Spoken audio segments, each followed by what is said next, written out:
Right. Okay. Good news. Good news. Good news.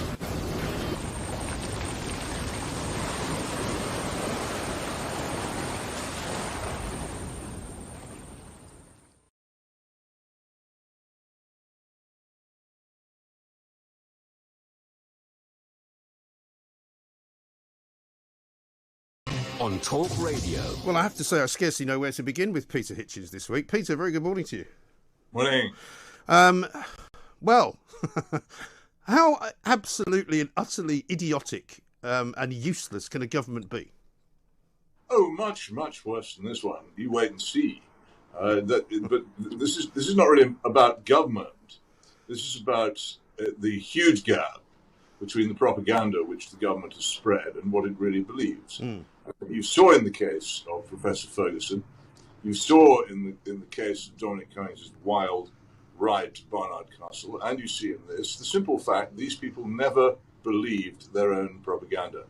At the time they did these things, they were supposed to be not doing them because we were faced with a terrifying disease which spread with incredible rapidity, and therefore you simply couldn't do certain things. It was that serious.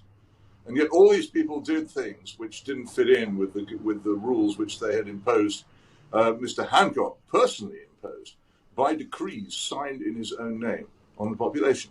That's the first thing to remember. The second is the bizarre state of British politics and public opinion.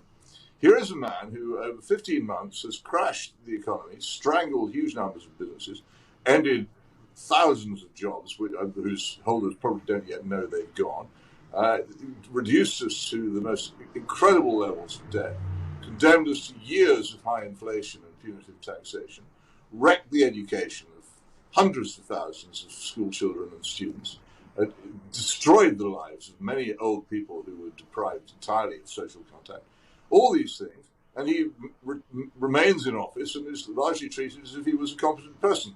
But he canoodles with the colleague in the anteroom to his ministerial office, and gosh, this is all terrible. He has to go. On the other hand, although it's terrible, it's not terrible because he has betrayed his wife and 3 children, or she has betrayed her husband and 3 children.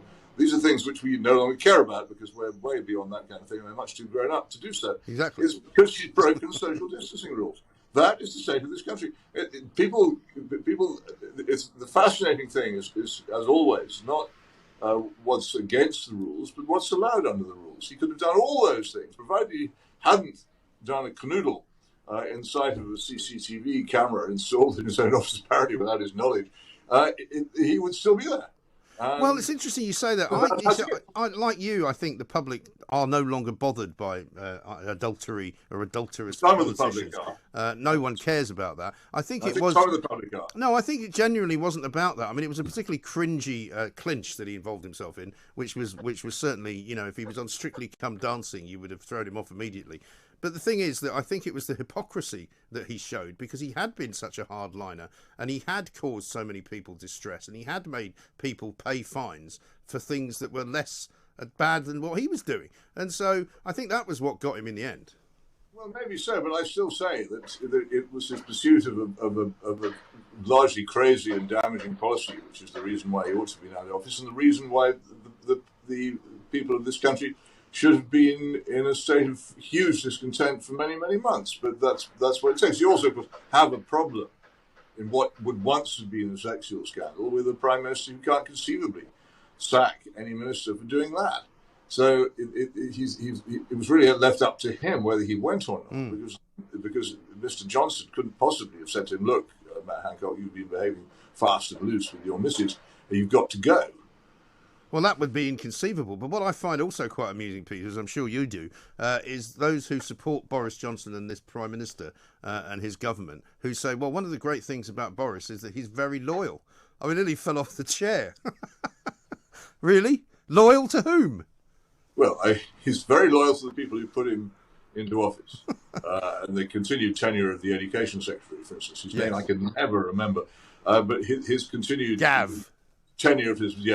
is tribute to the fact that he played such an important part in the extraordinary operations to make Mr. Johnson leader of the Conservative Party and so Prime Minister. And the people who helped him with that are there's still very much people who he will be loyal to, because that is the basis of Johnsonian politics. You, as long as you stick close to the dear leader, then you're okay.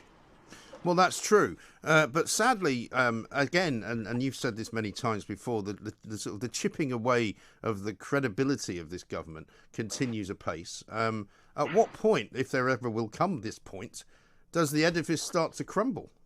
Well, the problem, of course, for this government is the incredibility of the opposition, which has really ceased to function as one and given up the whole idea of being an opposition, and spent, again, a lot of the past 15 months going along with the government and demanding the government did things even more stupidly. It's like the old joke about coffee, isn't it? Do stupid things more quickly and more often if you drink a lot of coffee. Well, the only opposition we got from Keir Starmer was do stupid things to the country more often and more quickly. Right. Well, that's not opposition. And in any case, the whole point of New Labour has been taken over by the Conservative Party, which is now the New Labour Party. So what is it they do? Though I have to say that I do think that the Chesham and Amersham by-election might have been a grave warning.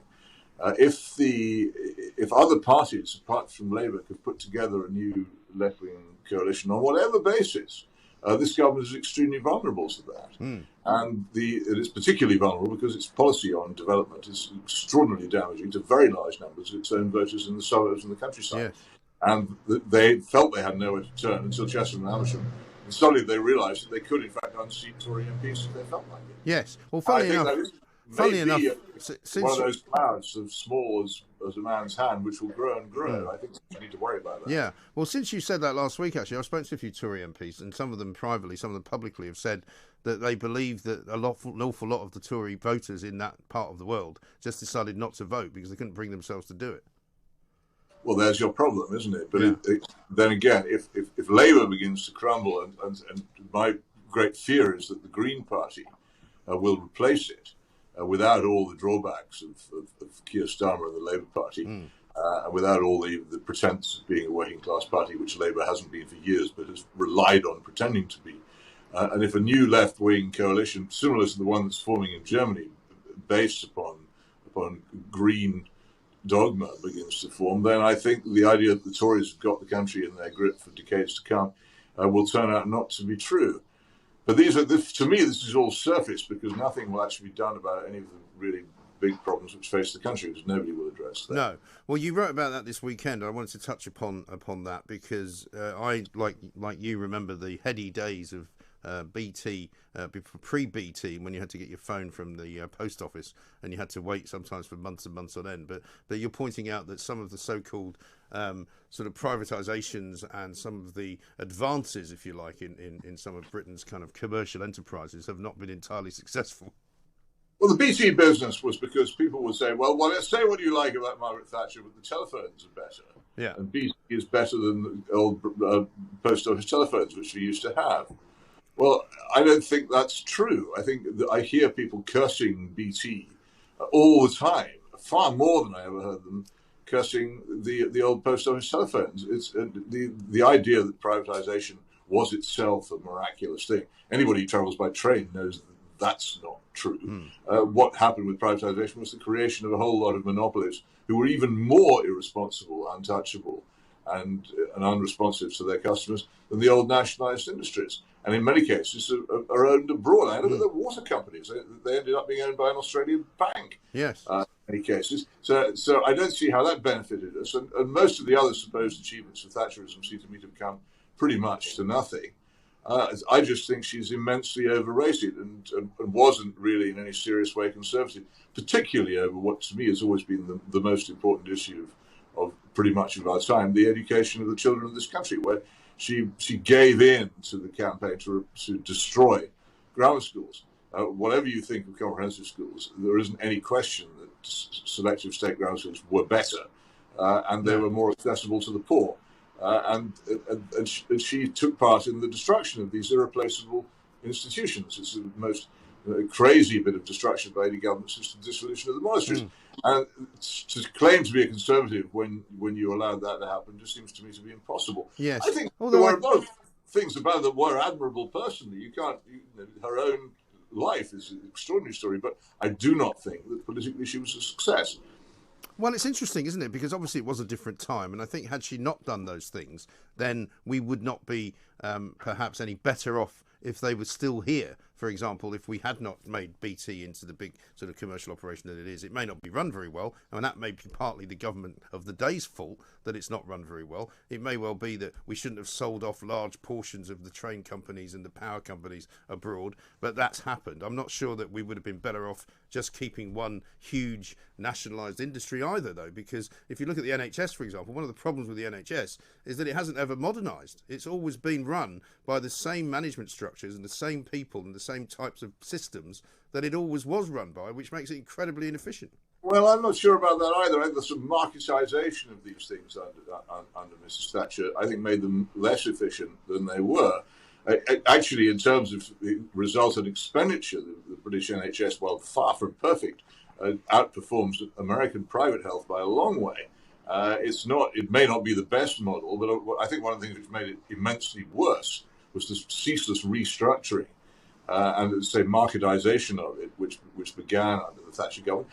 I don't actually think that nationalisation of some things is particularly bad. And for goodness sake, the post office was nationalised, I think, by Henry VIII. It's not an ideological thing. The Royal Navy was nationalised about the same time, and it couldn't function any other way. Some things are better run by the state. But I think the thing which really has to be counted against the Thatcher government is that its economic policies did destroy an enormous amount of manufacturing industry. And the fashionable economic nostrum at the time was, oh, that doesn't matter, you don't need manufacturing, you can run an economy on services. Well, now the mood has changed, and people now say, well, actually, you have to have manufacturing, but we haven't got it. And in destroying manufacturing, you destroy people's ways of life.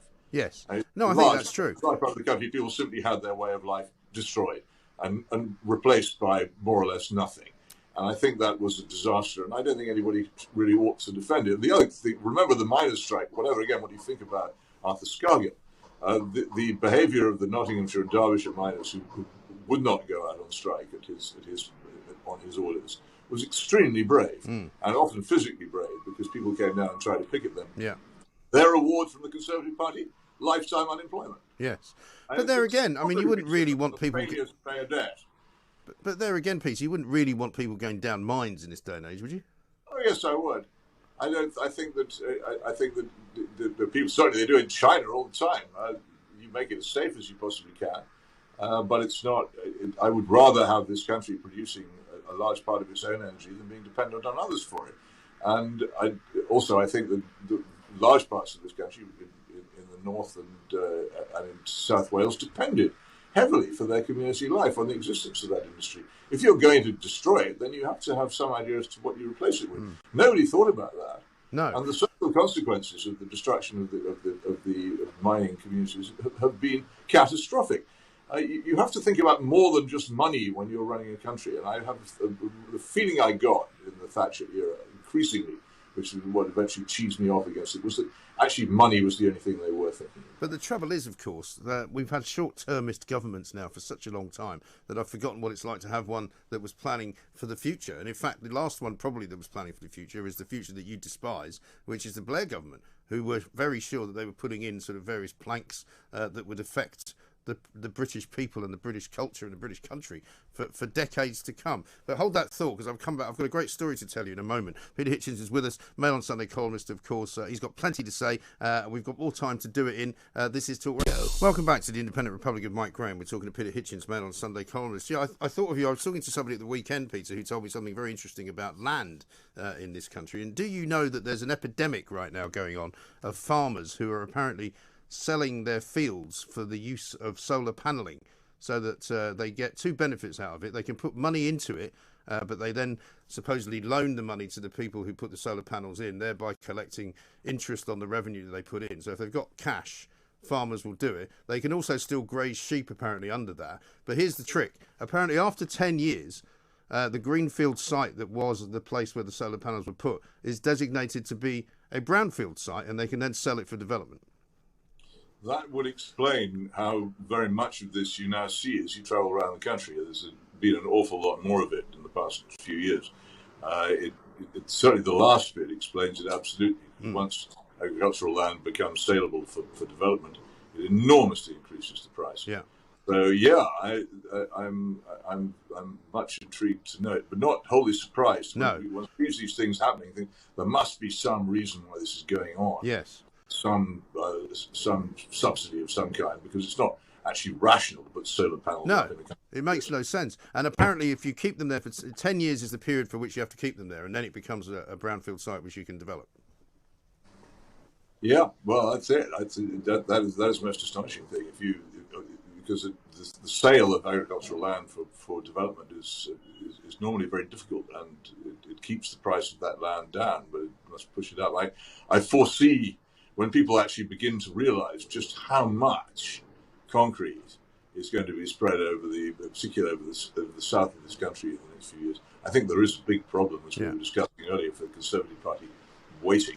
Yes, I think so. The other thing I was told is that all of these kind of new build houses where they have sort of thousands of houses going up, apparently the law says that they have to be subjected to various planning decisions and planning permissions if there's more than 2,500 being built in any one place. But of course what they do is they parcel them up into parcels of 500 apiece to various different companies, and then they don't have to worry about the planning permission.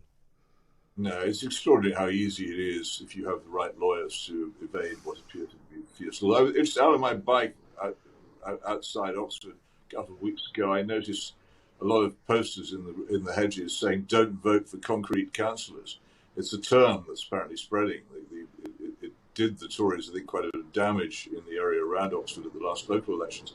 They are associated with concreting over the country, and people who move to the country or indeed to pleasant suburbs and see their peace and seclusion under threat will not likely forgive those who did it to them. It's just a question of where they will turn when the moment comes. Well, exactly right. And speaking of being out on your bike, I suppose you would have seen at the weekend the e-scooter casualty rates in London have soared, apparently, by 570%. Well, this is a Mail on Sunday story. Yes. Yeah. Well, of course. I mean, but if you look at, I spent some time last week looking at the House of Commons Transport Committee's so-called report on e-scooters. A lot of the information in it comes straight from the e-scooter manufacturers. I didn't get the impression that a really proper, impartial examination had taken place here, partly because there is so little information, apart from the PR claims of the e-scooter manufacturers. This constant claim, for instance, which is swallowed by ministers without a second thought, that if you have lots of e-scooters, people will stop using their cars. There's no evidence of this at all. All common sense goes against it. A car is a steel box. It has side impact protection. It has airbags. It has seat belts. It has anti-lock braking. A scooter is just a piece of metal hurtling along the road at speeds as far as one can see, up to 70 miles an hour, and certainly up to 40. And why anybody would swap the safety of a car for that? And again, the problem comes down to licensing. You can ride these things with a provisional license, for which you need to pass no test, and therefore they appeal to people who can't be bothered to pass tests, or maybe have had their licenses taken away, and that will be the problem. And no doubt that's one of the reasons why the casualties. Yeah, and I mean, if you live in California, where the weather is pretty much the same all the year round, that's one thing. But I mean, you wouldn't want to be on one today, would you? Well, no, that is another reason why they're unlikely to appeal to car drivers.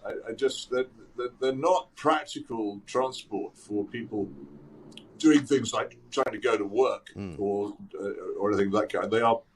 They're frivolous transport for people trying to get home after drinking too much, and also, of course, they are ideal transport for people who want to snatch handbags and mug people and then zoom off, because they can carry two people. And they do in many of the places where these experiments are going underway.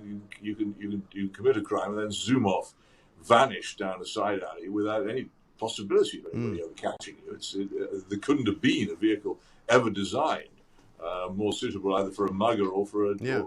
Well, I saw something really disturbing actually on Friday night. I was out, believe it or not, at a party which was held that I went to. Strangely, it was on a boat. I hope you're all socially distanced. Oh, of course, absolutely right. Well, actually, we were all canoodling, given what Matt Hancock had been up to. But I was going home in a taxi, and I came upon two guys on these electric scooters wearing, you know, those hockey masks from the horror films. And I just thought to myself, what on earth are they doing? Because it didn't look very pleasant to me. No, well, that's I wouldn't be a bit surprised if your suspicions and mine turned out to be correct on that.